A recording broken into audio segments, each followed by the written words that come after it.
Hello everyone. आज इस video में हम करेंगे प्रश्नावली 11.3 और इसका फर्स्ट क्वेश्चन हम करेंगे और ये बुक है एनसीईआरटी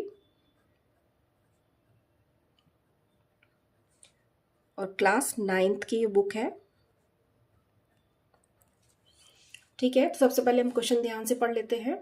देखिए, उस लंबवृत्तीय शंकु का आयतन ज्ञात कीजिए। हम लंबवृत्तीय शंकु पढ़ रहे हैं उसमें, और इसमें इसका आयतन हमने समझा था। इसके हम 2 एग्जाम्पल्स कर चुके हैं। ठीक है, तो इसका फर्स्ट क्वेश्चन है, इसमें 2 क्वेश्चन दिए हुए हैं। ठीक है, तो फर्स्ट क्वेश्चन है कि उसकी त्रिज्या 6 सेंटीमीटर है और ऊंचाई उसकी जो है 7 सेंटीमीटर है। ठीक है, तो आपको क्या निकालना है? आयतन निकालना है। तो सबसे पहले दिमाग में आपको आयतन का फॉर्मूला याद होना चाहिए, उसी से आप क्या करेंगे, इसको सॉल्व कर सकते हैं। ठीक है, तो देखिए इसको कैसे सॉल्व करना है। सबसे पहले हम लिखेंगे दिया गया है, दिया गया है शंकु की त्रिज्या, जिसको हम R से डिनोट करते हैं, और वो हमें दे रखी है 6 सेंटीमीटर। ठीक है, सेकंड आपको दी हुई है शंकु की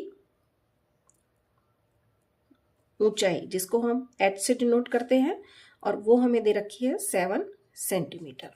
ठीक है, अब आपको सिंपल सा फॉर्मूला लगाना है। शंकु का आयतन कौन से फॉर्मूले से निकालते हैं हम? 1/3 पाई R स्क्वायर H।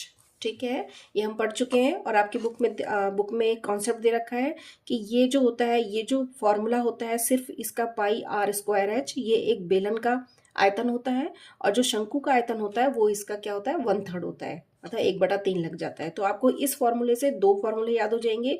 एक तो ये लंबवृत्तीय बेलन जो होता है उसका होता है, और 1/3 यदि लगा दिया जाए उसमें आगे, तो वो शंकु का आयतन बन जाता है। ठीक है, अब सिंपल सा आपके इसमें मान रखना है।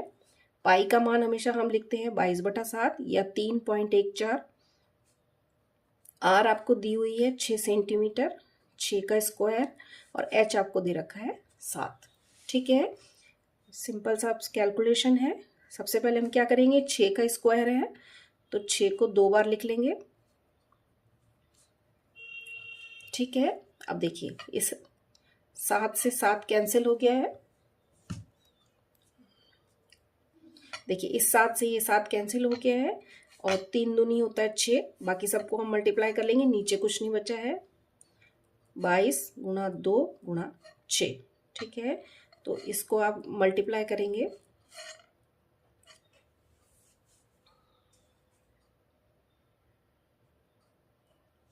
तो ये आपके पास आ जाएगा 264, और यूनिट आपको सेंटीमीटर में दी हुई है, तो आपको आयतन की यूनिट हमेशा सेंटीमीटर की घात 3 में लिखनी है। जो भी आपको यूनिट दी हुई है उसकी घात आपको क्या लिखनी है, 3 लिखनी है। ठीक है, तो ये आपका हो गया पहले का आंसर। अब देखते हैं हम दूसरा क्वेश्चन। त्रिज्या 3.5 सेंटीमीटर और ऊंचाई 12 सेंटीमीटर दे रखी है। तो एक बात ध्यान रखिएगा कि ऊंचाई से आप थोड़ा सा कंफ्यूज ना हो। जहां ऊंचाई दे रखी है वहां आपको H यूज करना है, और जहां आपको त्रियक ऊंचाई दे रखी है वहां आपको L यूज करना है। ठीक है, इस चीज का आपको ध्यान रखना है। तो इसको भी हम देखिए कैसे सॉल्व करते हैं। सबसे पहले हम लिखेंगे दिया गया है शंकु की त्रिज्या। शंकु की त्रिज्या को हम R से डिनोट करते हैं, और ये हमें दी हुई है 3.5 सेंटीमीटर। ठीक है, सेकंड आपको दी हुई है शंकु की ऊंचाई, जिसको हम H से डिनोट करते हैं, और ये हमें दी हुई है 12 सेंटीमीटर। सेकंड क्वेश्चन में आपको 12 दी हुई है। अब देखिए आपको निकालना क्या है, शंकु का आयतन। ठीक है, आयतन का सबसे पहले आपको फॉर्मूला लिखना है दोबारा, फिर इसमें सारे मान रख देने हैं। ठीक है, 1/3 का 1/3, पाई एक अपरिमेय संख्या होती है, जिसकी वैल्यू 22/7 या 3.14 ले रखे हैं। यदि आपको क्वेश्चन में दिया हुआ है कि आपको या तो 22/7 लेनी है, 3.4, 3.14 लेनी है, तो वो लीजिए। अगर नहीं दी हुई है तो आप पहले क्या कीजिए, पहले कैलकुलेशन के हिसाब से आप सेट कर लीजिए कि आपको कैलकुलेशन कौन सी ईजी पड़ेगी, उस हिसाब से आप पाई की वैल्यू लीजिए, ठीक है। अब आर आपको दे रखी है 3.5 का स्क्वायर, क्योंकि आर का स्क्वायर है। एच हमें दी हुई है 12। अब मैं वापस इसको लिखूंगी, क्योंकि ये 2 बार दे रखी है, घात 2 है, तो मैं इसको 2 बार लिखूंगी, 12, ठीक है। देखिए इससे मैं काटूंगी तो ये जाएगा 0.5 टाइम। आप भाग दे के देख लीजिएगा। और ये इससे कटेगा 4 टाइम, तो ये आपके पास बचेगा 22 मल्टीप्लाई 0.5 मल्टीप्लाई 3.5 मल्टीप्लाई 4। देखिए इसको मल्टीप्लाई करेंगे तो ये आएगा 11.0, और इसको इससे करेंगे तो ये आएगा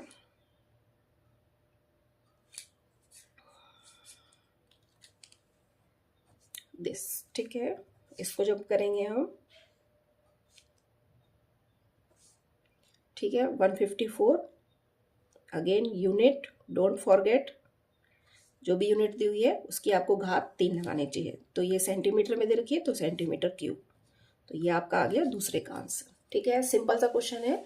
सिर्फ आपको ध्यान क्या रखना है, सिर्फ ऊंचाई का ध्यान रखना है कि ऊंचाई दी हुई है, एच दिया हुआ है या एल दिया हुआ है, ठीक है। ये हमारा क्वेश्चन हो गया फर्स्ट। अब नेक्स्ट वीडियो में हम नेक्स्ट क्वेश्चन करेंगे, ठीक है। ओके, अगर कोई डाउट हो तो आप कमेंट बॉक्स में लिख सकते हैं, और इसका एक्सप्लेनेशन का डिस्क्रिप्शन में ही आपको इसके एक्सप्लेनेशन की वीडियो का लिंक मिल जाएगा, वहाँ से जाके आप चेक कर सकते हैं। Okay, thank you.